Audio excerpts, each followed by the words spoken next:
Darse cuenta de que los hijos se parecen a sus padres y preguntarse cómo ocurre esto es tan antiguo como el ser humano. Pero no fue hasta finales del siglo XIX que, gracias a los trabajos de un monje llamado Mendel, descubrimos el mecanismo de la herencia. Descubrimos cómo los padres logran pasar sus rasgos a sus hijos. Antes de Mendel había muchas teorías muy infundadas. Soy Mara Biogea y te cuento una de ellas. En el siglo XVII, el descubrimiento del microscopio permitió observar con detalle espermatozoides, y algunos creyeron ver un feto dentro de cada espermatozoide. Según esta teoría, el niño se había hecho dentro del padre. Este lo depositaba dentro de la madre, que lo alimentaba en su útero hasta que crecía lo suficiente para nacer. ¿Se te ocurre por qué esta teoría fue desechada? ¿Qué crítica se le puede hacer? Pues eso, los hijos no se parecen solo a su padre, cosa que sería de esperar si ya están hechos en el espermatozoide. Los hijos se parecen también a su madre. Esta teoría no se sostiene. La de Mendel sí. A Mendel se le considera el padre de la genética, la ciencia que estudia la herencia, que determina cómo se transmiten los rasgos de padres a hijos. Mendel tenía un huerto en el que plantaba guisantes y durante años se dedicó a reproducir unas plantas con otras. Nosotros decimos a realizar cruzamientos. Quería ver qué pasaba, ver cómo era la descendencia e intentar deducir las leyes de la herencia. Partió de la base de que sí, de que los guisantes seguían las mismas leyes que nosotros, y es que en esencia se reproducen como nosotros, se reproducen sexualmente. Mendel cogía el polen, el gameto masculino, lo que en nosotros sería el espermatozoide. Cogía el polen de determinada planta y lo depositaba en la parte femenina de la flor de otra planta, para que llegara a los gametos femeninos. Cuando pasaba el tiempo, la flor femenina se convertía en un fruto cargado de semillas que Mendel plantaba y daban lugar a nuevas plantitas. De esta forma podía estudiar la descendencia de ese cruce. En sus experimentos Mendel tuvo muchos aciertos. Utilizó una planta fácil de cultivar, que dejaba descendencia una vez al año y que en cada cruzamiento podía dar lugar a miles de semillas. Compáralo con estudiar la genética en humanos, en la que se suele obtener un individuo por cruzamiento y se necesitan más de 10 años para que la nueva generación sea reproductora. Supongo que entiendes que cuanto más descendientes haya, más te acercarás a descubrir las reglas y más te alejarás del azar. Un ejemplo. La probabilidad de tener un hijo o una hija es del 50%, pero es normal que una pareja tenga 3 hijas y ningún hijo, es decir, que tenga un 100% de hijas y 0% de hijos. Esto ocurre porque es una muestra muy pequeña y con tan pocos casos no se puede hacer estadística. Los resultados no son representativos. En cambio, una hembra de pulpo puede poner fácilmente 1000 huevos. Si tuviera 503 hembras y 497 machos, las probabilidades serían 50,3% de hembras y 49,7% de machos, prácticamente un 50-50. Con estos números sí se puede hacer estadística. Otro acierto fue no intentar descubrir cómo se heredan todas las características de un ser vivo a la vez. Empezó estudiando la herencia de una sola característica. Además, eligió características que solo tenían 2 versiones. Por ejemplo, en el guisante hay plantas con flores moradas y otras con flores blancas, unas de frutos verdes y otras amarillos, y así más características. Pero Mendel desechó aquellos rasgos que presentaban más de 2 versiones, como la presencia de zarcillos, que pueden no estar solo en la punta o formar una red densa. Como estas características eran más complicadas de analizar, no trabajó con ellas y se fijó en lo sencillo, en lo más abordable. Gran parte del éxito de Mendel fue que empezó simple. Pues vamos con los experimentos. Primer experimento, ley de la uniformidad. Seleccionó 2 plantas del guisante, cada una presentaba una versión distinta de la misma característica. En nuestro caso veremos cuando estudió una planta de flores moradas y otra de flores blancas. Estas plantas eran lo que Mendel llamó líneas puras, homocigotas en la terminología actual. Las moradas solo tenían información para la flor morada y las blancas solo para flor blanca. ¿Pero eso cómo lo sabía Mendel? Pues porque previamente había seleccionado una planta de flor morada, la había autofecundado, había fertilizado sus gametos femeninos con su propio polen y estudiado sus descendientes. Si ocurría que entre los cientos de descendientes que obtenía ninguno era de flor blanca, si todos ellos eran morados, concluía que no tenían información para flor blanca y utilizaba esta planta como parental en este primer experimento. Lo mismo para la flor blanca, la reproducía consigo misma, observaba su descendencia y si toda ella era de flores blancas es que ese ejemplar era homocigoto, línea pura, y lo utilizaba como parental. Vale, pues cuando cruzó plantas homocigotas moradas con plantas de línea pura blanca, obtuvo plantas hijas todas moradas. El blanco desapareció en la primera generación a la que Mendel llamó F1 o primera generación filial. Y de aquí sale la ley de la uniformidad, que dice que cuando se cruzan dos líneas puras, la descendencia muestra solo uno de los dos rasgos. Al rasgo que se observa en la F1 lo llamó dominante y al otro recesivo. En este caso, la flor morada es dominante sobre la flor blanca, que es recesiva. Segundo experimento. Ley de la segregación. Mendel se preguntó si el rasgo recesivo había desaparecido del todo o simplemente estaba oculto. Para contestar a esta pregunta cogió a dos individuos de esa F1 y los cruzó entre sí. Cruzó dos plantas moradas. Ocurrió que los descendientes, la segunda generación filial o F2, seguía la proporción 3/4 de color morado y 1/4 blanco. Entiende que no es que salieran 3 flores moradas y una blanca. A lo mejor obtuvo 31 moradas y 10 blancas. 3/4, 1/4 son proporciones, no números totales. Lo importante era que el blanco no había desaparecido. En la F2 volvían a salir flores blancas.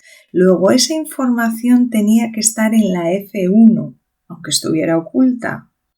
Las plantas moradas tenían que tener 2 unidades de información para el color de la flor. El morado, porque eran moradas, y el blanco, porque tenían descendientes con flores blancas. De aquí Mendel extrapoló que para cada característica los seres vivos tienen 2 unidades de información, 2 factores. Nosotros llamamos a estos factores alelos. A estos individuos con 2 unidades de información distinta, Mendel los llamó híbridos. Nosotros les llamamos heterocigotos. Aquí tienes una forma diferente de representar el segundo experimento. Los círculos blancos son células y los azules el núcleo de la célula, el lugar donde la célula almacena la información. Los individuos de la F1 tienen un alelo flor morada y otro flor blanca. Son heterocigotos, ¿recuerdas? Cuando estos individuos se van a reproducir sexualmente, Mendel dedujo que formaban unas células reproductoras, los gametos, que solo se llevaban uno de los 2 alelos del individuo. Vamos a suponer que los 2 gametos hubieran cogido el alelo flor blanca. La plantita resultante de la unión de estos 2 gametos tendría flores de color blanco. Del segundo experimento, Mendel dedujo la ley de la segregación, que establece que los individuos tenemos 2 alelos para un mismo gen y que al formar gametos, las células reproductoras, los 2 alelos de un gen se separan o segregan, quedándose solo uno de ellos en cada gameto. Más resumido, individuos 2, gametos 1. Ni Mendel ni los científicos de su tiempo sabían de qué estaban hechos estos factores alelos. Ahora sí lo sabemos. Las células almacenan la información en forma de la molécula de ADN y tienen 2 moléculas de ADN, una que les dio su madre y otra su padre. Diferentes fragmentos de esta molécula tienen información para diferentes características y a estos fragmentos los llamamos genes. Este trozo, este gen, controla la característica color de pelo. Entre paréntesis, no es tan simple, pero a este nivel nos vale. Bueno, pues de cada gen hay muchas versiones, por eso hemos representado el mismo gen en diferentes tonos de verde. A esas versiones es a lo que llamamos alelos. Siguiendo con el ejemplo, este alelo tiene una información con la que se hace el pelo de color moreno y este de color rubio. La célula pertenece a una persona que tiene los dos alelos, es heterocigota, y sabiendo que moreno es dominante sobre rubio, puede deducir qué color de pelo tendrá. Será morena. Vale, pues con esta nueva información vamos a representar gráficamente los hallazgos de Mendel. Los símbolos que utilizaremos para designar los alelos van a ser letras. Usaremos la letra inicial del alelo dominante. Se puede utilizar otra, pero así se recuerda mejor quién es el dominante. Esta letra se escribe en mayúsculas cuando se trata del alelo dominante y en minúsculas con el recesivo. En nuestro caso usaremos M mayúscula para flor morada y M minúscula para flor blanca. En el primer experimento la generación parental era homocigota, tenía el mismo alelo dos veces. El parental de flor morada sería M mayúscula y el de flor blanca M minúscula. Los gametos que puede formar la planta morada llevarán M mayúscula, lo llevarán en el 100% de los casos. Y los de la flor blanca solo M minúscula, no tienen otro. Los hijos que surjan de esta unión serán M mayúscula. En el 100% de los casos no hay otra posibilidad. El aspecto de los descendientes sería igual al de flor morada, pero contienen información diferente.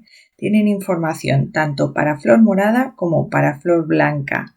Son heterocigotos. ¿Y qué pasó en el segundo experimento? Que como cruzó dos individuos de la F1, hizo que se reprodujeran dos plantas con los alelos M mayúscula. ¿Y qué gametos pueden formar estos? Pues la mitad llevará la M mayúscula y la otra mitad la M minúscula. Vale, estos son los gametos de este parental. ¿Y las probabilidades de formar gametos de este otro? Pues la misma, tienen la misma dotación de alelos. Un medio llevará la M mayúscula y la otra mitad la M minúscula. Ahora vamos con las probabilidades de formación de individuos. Si este gameto con M mayúscula se une a este también de M mayúscula, saldrá un individuo M mayúscula de flor morada. ¿En qué probabilidad? Pues un medio por un medio da un cuarto, lo que es lo mismo, un 25%. Si se une con este, que es también M minúscula, también sale morado, porque M mayúscula domina sobre M minúscula. Y la probabilidad sigue siendo un cuarto, 25%. Si se une este M minúscula con este M mayúscula, morado también. Solo saldrá blanco si se unen los gametos que llevan la M minúscula. Entonces ves aquí que 3/4 de la descendencia es morada y un cuarto blanca. Coincide con los resultados que obtuvo Mendel en sus experimentos. La explicación explica los resultados. Tercer experimento, ley de la transmisión independiente. Mendel decidió complicar un poco sus experimentos. En lugar de estudiar una característica, estudió dos a la vez e intentó ver si esas dos características se transmitían juntas o de forma independiente. Antes voy a introducir otros dos términos que no usaba Mendel y que usamos ahora. Mendel diferenciaba entre lo que se ve, flor morada y blanca, y lo que no se ve, pero determina lo que se ve, los alelos M mayúscula y M minúscula. Bueno, para Mendel factores. Pues bien, lo que se ve es el fenotipo, el aspecto del individuo, y la enumeración de alelos, el genotipo. En su tercer experimento, Mendel siguió el método de siempre. Empezó cruzando dos homocigotos para las dos características en este caso. Veamos el ejemplo en el que cruzó plantas de flor morada y fruto amarillo con otras de flor blanca y fruto verde. Mendel ya sabía de otros experimentos que morada dominaba sobre blanca y fruto verde dominaba sobre fruto amarillo. La flor y el fruto vemos cómo son, los observamos. Por tanto, cuando hablamos de flor morada y fruto amarillo, estamos dando el fenotipo de la planta. ¿Y cuál será su genotipo? El morado sabemos que tiene que tener al menos un alelo M mayúscula y como Mendel empezaba sus experimentos con homocigotos, tienen que ser 2 Ns mayúsculas. Y si es amarilla, obligatoriamente 2 Vs minúsculas. Luego el genotipo sería M mayúscula, V minúscula, V minúscula. El fenotipo del otro parental es flor blanca, fruto verde. Deducimos su genotipo de la misma manera. El blanco es recesivo, luego tienen que ser 2 Ms minúsculas. El verde es dominante y como tiene que ser homocigoto serán 2 Vs mayúsculas. En total M minúscula, V mayúscula, V mayúscula. Ahora viene el paso donde más se suele fallar, la formación de gametos. Recuerda siempre que como todos los individuos los gametos tienen todos los genes, pero a diferencia de ellos los tienen solo una vez. Solo hay un alelo para cada gen en los gametos. Un error muy común es pensar que los gametos tienen la mitad y que vale cualquier mitad. Por ejemplo, que los gametos de una planta 2 Ms mayúsculas, 2 Vs minúsculas eran un gameto con 2 Ms mayúsculas y otro gameto con 2 Vs minúsculas. ¿Entiendes que no puede ser? Los gametos tienen que tener una M y una V, un alelo para el color de la flor y otro para el color de fruto. Grábatelo a fuego, los gametos tienen que tener un alelo de cada gen. ¿Qué gametos puede formar este parental? Solo este tipo, el M mayúscula, V minúscula. No hay alelos M minúscula ni V mayúscula en el parental. ¿Y este otro? Pues solo puede ser M minúscula, V mayúscula. La probabilidad de cada tipo de gameto es 1, o lo que es lo mismo, el 100%. Si cada parental solo forma un tipo de gameto, la descendencia es también de un solo tipo. Solo hay una posible unión de estos dos gametos. El 100% van a ser M mayúscula, M minúscula, V mayúscula, V minúscula. Esto es su genotipo, lo que no se ve. ¿Y cómo se verá la planta? ¿Cómo será su fenotipo? Pues flor morada y fruto verde, porque tienen el alelo dominante de ambos genes. Se comprueba que para 2 caracteres también se cumple la ley de la uniformidad. Si cruzas 2 padres homocigotos, obtienes un heterocigoto que expresa los alelos dominantes. No hay variación cuando estudias los genes por separado o cuando los estudias juntos, y eso es lo que dice la ley de transmisión independiente.